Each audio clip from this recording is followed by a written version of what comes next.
बुलंद आवाज महाराष्ट्रामध्ये आपल्या सर्वांचं हार्दिक स्वागत। आज आपण आहोत नेर या गावामध्ये। सेवली आणि नेर या दोन्ही गावामध्ये जे काही अप्पर तहसील येणार आहे या संदर्भात रस्सीखेच सुरू आहे। सेवलीच्या उपोषणार्थ्यांना प्रशासनाने आश्वासित केलं आणि तदनंतर लगेचच नेर येथील ग्रामस्थ जिथं ऑलरेडी जे काही अप्पर तहसील कार्यालय आहे ते मंजूर झालेलं होतं आणि मग तेथील ग्रामस्थांनी या ठिकाणी उपोषणाचा मार्ग अवलंबिलेला आहे। काय बाब आहे, काय प्रकरण आहे जाणून घेऊयात। सर, काय सांगाल, कशासाठी उपोषण सुरू आहे? प्रथम मी सर्व चॅनलचे आभार मानतो, पत्रकारांचे आभार मानतो, कारण कालपासून मीडियावाल्यांनी आणि पत्रकार लोकांनी आमची बाजू भक्कमपणे मांडल्यामुळे प्रशासन पूर्ण हादरला आहे। दुसरा विषय असा आहे की तुम्ही जे विचारलं आहे आम्हाला की नेर, सेवली, सावंगी आणि विरेगाव हे 4 मंडळ असल्याने चारही मंडळातून नेर हे मंडळ मध्यस्थी असल्यामुळे प्रशासनाने मंजुरी जवळपास दिलेली। पण काही मंडळाचं असं म्हणणं होतं की ते आमच्याकडे यावा, पण आमचं म्हणणं होतं की जे ठरलं, जे झालंय, मध्यस्थी ठिकाण नेरच आहे, त्यामुळे नेर हे फायनल करावं, इतर हलू नये म्हणून आम्ही उपोषणाला बसलेलो आहे।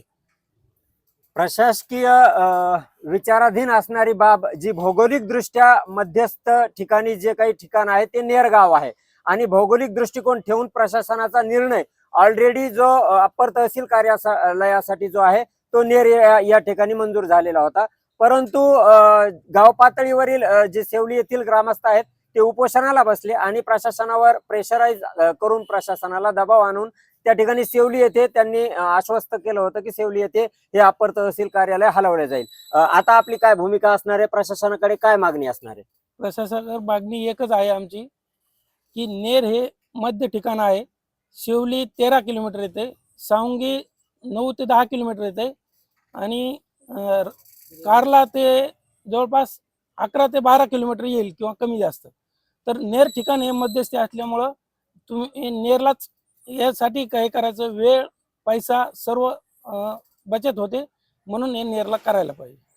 शासकीय कार्यालय ही खाजगी मालमत्ता नसून या ठिकाणी सर्वसामान्य जनतेच्या कामासाठीचं प्रशासकीय कार्यालय आहे। मग अशा कार्यालयाची जी काही नियोजित जागा आहे ती अशा ठिकाणी असायला हवी ज्या ठिकाणापासून सर्वसामान्य जनतेला त्या कार्यालयापर्यंत अप्रोच होण्यासाठी कमीत कमी वेळ खर्च होईल। अशा अनुषंगानं नेर हेच भौगोलिक दृष्ट्या अतिशय उत्तम ठिकाण आहे असं या नेर येथील ग्रामस्थांचं या ठिकाणी म्हणणं आलंय। बुलंद आवाज महाराष्ट्रासाठी मी मारुती घोरबाण। सर, काय नाव आपलं? सोपान ज्ञानदेव कुलवंत। बरं, काय उपोषणाला बसण्याचं कारण?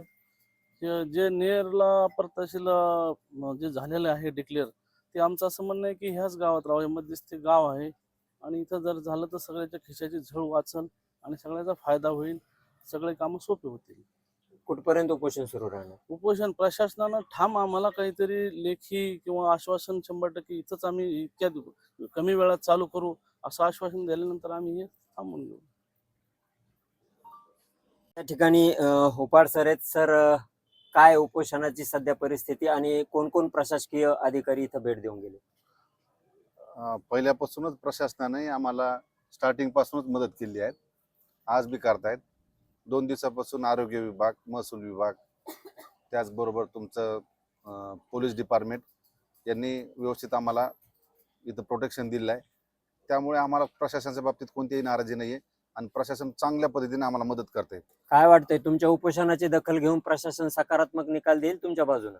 101% प्रशासनाने मंजूर केलेलं नेरचं अप्पर तहसील कार्यालय प्रशासनच कोणत्याही अडी अडचणा म्हणजे सगळ्या अडथळे दूर करून ते 100% आम्हाला नेर देतील याची 100% गॅरंटी आम्हाला। उपोषणार्थींना या ठिकाणी खात्री आहे की या ठिकाणी जे काही अप्पर तहसील कार्यालय नेर येथे मंजूर झालेलं होतं निश्चितपणे ते नेर येथेच राहील अशी आश्वासन धरून या ठिकाणी उपोषणार्थी बसलेले आहेत।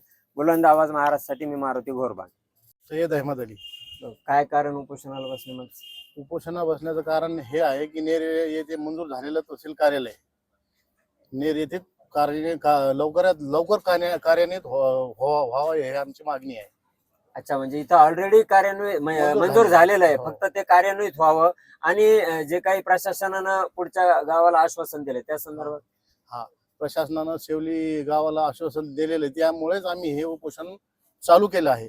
कारण की काही त्याच्यात हे बदल होऊ नये म्हणून. आणि प्रशासन आम्हाला भरपूर मदत करताय, मंजूर आहे. निजामकालीन इथे पण समजा निजामकालीन चावडी होती, त्याची कचेरीची जागा आज पण इथे उपलब्ध आहे. आणि राहिलं पोलीस स्टेशनचा विषय, काही लोक म्हणतायत की पोलीस स्टेशन आहे आमच्या इथं याच्या अगोदर पोलीस स्टेशन मंजूर होतं, हेच आम्ही ते शेवलीला दिलेलं. कारण की आमच्या इथं भांडणच होत नाही. आम्ही जात धर्म पंथ काही, आम्ही सगळे लोक फक्त माणुसकीच्या याच्यावर राहणारे लोक आहे. इथं हिंदू मुस्लिम वगैरे असे काही जातीभेद काही होत नाही. आणि आमचं गाव नेर हे गाव एकदम सलोख्याचं गाव आहे. त्यामुळे आम्ही सगळं सण असो, काही ईद असो, काही असो, आम्ही सगळं एक गुन्ह्या गोविंदाने राहतो. नेर हे आमचं एकतेचं प्रतीक आहे. सामाजिक सलोखा ठेवून वर्तन करणाऱ्या सगळ्या नेर येथील रहिवाशांनी एकमतानं ठरवलंय की अप्पर तहसील कार्यालय जे आहे ते नेर येथेच झालं पाहिजे. या अनुषंगानं त्यांनी सर्वांनी या ठिकाणी एकोप्यानं उपोषणाचा मार्ग अवलंबलेला आहे. बघूयात प्रशासन काय निर्णय देत आहे. बुलंद आवाज महाराष्ट्रासाठी मी मारुती गोरबाण.